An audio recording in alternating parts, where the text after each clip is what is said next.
이 시간 좋으신 주님의 은혜가 말씀 가운데 함께 하시는 우리 동독의 모든 교우들과 함께 하시기를 주님의 이름으로 축원합니다. 오늘 우리가 함께 나누실 하나님 말씀은 에스겔 15장의 말씀입니다. 우리가 성경을 보면 이스라엘 백성들을 여러 가지 사물을 이용해서 비유로 나타내고 있습니다. 그 가운데 이사야 5장, 예레미야 2장, 호세아 10장, 그리고 요한복음 15장 등에서 이스라엘 백성을 포도나무 혹은 포도나무 가지로 그리고 하나님을 농부에 비유하고 있습니다. 일반적으로 포도나무에 열린 포도 열매를 가지고 포도주를 만들게 되기에 최상품의 포도 열매가 맺어 그것을 가지고 질 좋은 포도주를 만드는 것이 포도 농사를 짓는 주인에게는 매우 큰 기쁨이 됩니다. 따라서 포도 농사를 짓는 농부는 포도나무에서 결실한 포도 열매가 맺히기를 기다리며 열심히 땀을 흘리고 최선을 다해서 포도 농사를 짓게 됩니다. 당시 팔레스타인 지역에서는 1년에 늦은 겨울과 여름 이렇게 두 차례 열매가 맺혔습니다. 그런데 농부는 열매를 맺지 못하는 가지는 불에 던져 버림으로써 열매를 맺을 수 있는 가지가 더 튼실하게 열매를 맺을 수 있도록 그렇게 했습니다. 그렇기 때문에 농부가 열매를 맺지 못하는 가지는 과감히 불에 던져 넣는 것은 당연한 결과였습니다. 오늘 본문의 말씀을 통해 하나님께서 선지자 에스겔에게 하신 말씀은 이런 포도 농사를 짓는 과정을 비유로 들어서 아무 쓸모없는 포도나무 가지와 같은 이스라엘을 결국 불살라 버리실 것이다 라고 하는 강력한 심판의 경고를 하고 계시는 것입니다.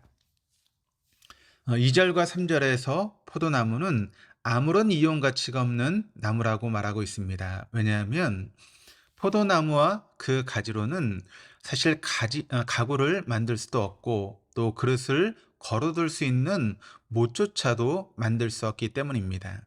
오직 포도나무는 탐스러운 포도 열매를 맺는 것 외에는 어떤 다른 것에 사용될 수 없고 다른 용도로도 땔감으로 밖에는 사용될 수 없다고 말하고 있습니다. 옛날에 저희 동네에 저희 친구 집에 포도나무를 심어놨습니다. 그래서 가끔 가서 구경을 했는데 그 포도나무를 보면 계속 이렇게 굽이 갈라지고 해서 정말 포도 열매를 맺는 곳 빼놓고는 그 나무를 쓸 수 있는 곳이 없습니다. 4절과 5절에서는 어떤 손상도 입지 않은 포도나무도 땔감으로밖에 사용되지 않는데 이미 불에 들어가서 타버린 가지는 더더욱 쓸모가 없다는 사실을 이야기함으로써 이미 불탄 가지와 같은 이스라엘은 정말 쓸모없는 그런 존재로 전락하고 말았음을 보여주고 있습니다. 그리고 이어지는 6절 이후의 내용에서는 그러므로 주 여호와 내가 말하노라 라고 말씀하시며 열매 맺지 않는 포도나무를 아궁이로 보내는 것처럼 열매를 맺지 않고 하나님과의 계약을 저버린 예루살렘에 대한 심판을 선언하고 계십니다. 7절에서 하나님께서는 그들을 불에 넣어 땔감으로 사용하실 것이고 그들이 불에서 나오려 할지라도 오히려 불이 그들을 다 태워버리도록 하시겠다고 그들을 향한 하나님의 심판을 이야기하고 계시는 것입니다. 이사야 5장 1절에서 6절에도 이스라엘을 포도에 비유한 말씀이 나옵니다. 그러니까 농부가 최선을 다해서 밭을 일구어서 극상품의 포도나무를 심고 또 극상품의 결실을 기다렸는데 시간이 지나고 나서도 농부의 바람과는 정반대로 그 극상품의 포도나무에서 들포도 열매가 맺히게 되었을 때 농부는 그 울타리를 걷어 포도가 먹힘을 당하게 하며 담을 얼어 짓밟히게 하여 결국 그 밭을 황폐하게 할 것이라고 말씀하십니다. 하나님의 사랑과 관심 가운데 자란 그 자녀들이 결국 하나님 보시기에 악하고 하나님의 근심이 되었을 때 하나님께서는 그들을 불에 던져 넣는 엄중한 심판하실 것임을 경고하시는 것입니다. 실제로 하나님께서 선지자 에스겔을 통해 선언하신 심판의 경고는 BC 597년 바벨론에 의해서 예루살렘 백성들이 불살라진 이후 BC 586년 마침내 두 번째 불이 이스라엘 백성들을 완전히 살라버리게 되는 참담한 결과를 통해 사실로 드러나게 됩니다.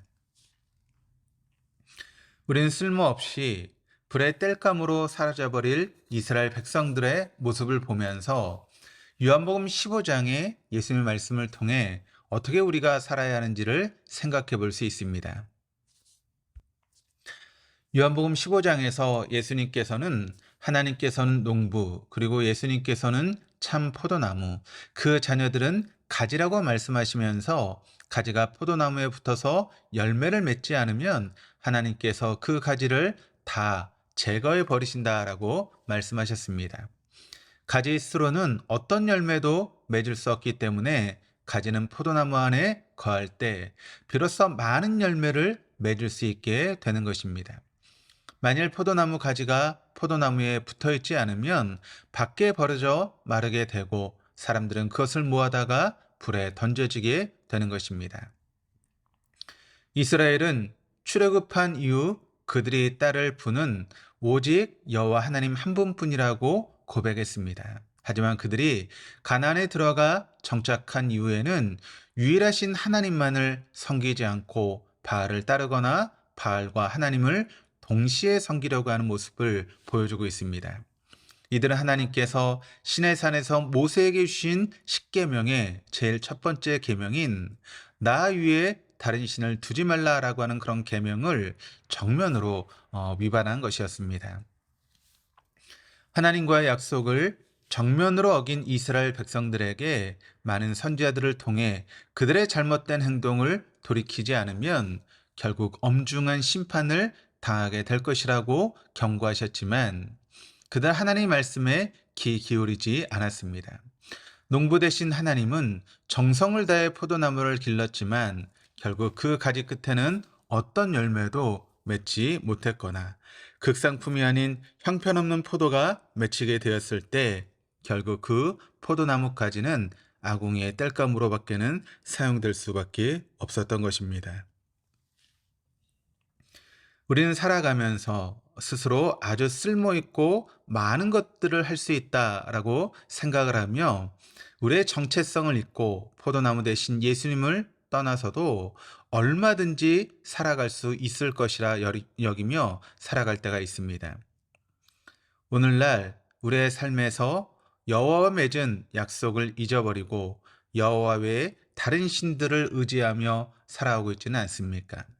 이미 우리에게는 하나님 이외에도 더 소중하게 여기는 다른 신들을 두고 있어 하나님과의 약속을 깨버리고 살아오고 있지는 않습니까? 만일 우리의 모습 가운데 우리가 예수 그리스도 안에 있지 않고 예수 그리스도 안에 없다면 결국 우리는 불에 던져지는 인생으로 전락하게 될 것입니다. 포도나무 가지 그 자체는 너무나 보잘것 없습니다. 그리고 탐스러운 극상품의 포도 열매를 맺는 본래의 기능을 하지 못하는 포도나무 가지는 결국 불에 살라지는 최후를 맞게 되어질 것입니다. 그러므로 우리는 항상 이 사실을 기억하면서 오늘도 우리는 포도나무 대신 예수 그리스도에게 붙어 주님께로부터 건강한 영양분을 공급받으며 살아가는 하루가 되시기를 진심으로 축복합니다. 기도하시겠습니다. 존귀하신 하나님 아버지, 이스라엘 백성들이 하나님을 떠나 제 마음대로 살며 튼실한 포도 열매를 맺지 못한 결과 불에 던져져 땔감으로밖에 사용되지 않는 모습을 보면서 우리의 삶은 포도나무 되시는 예수 그리스도께 접붙여지고 우리 안에 예수 그리스도를 온전히 모시며 살아감으로 인해 건강하고 아름다운 극상품의 포도 열매를 맺는 삶이 되어질 수 있도록 인도하여 주옵소서. 감사드리며 예수 그리스도 이름으로 기도드립니다. 아멘.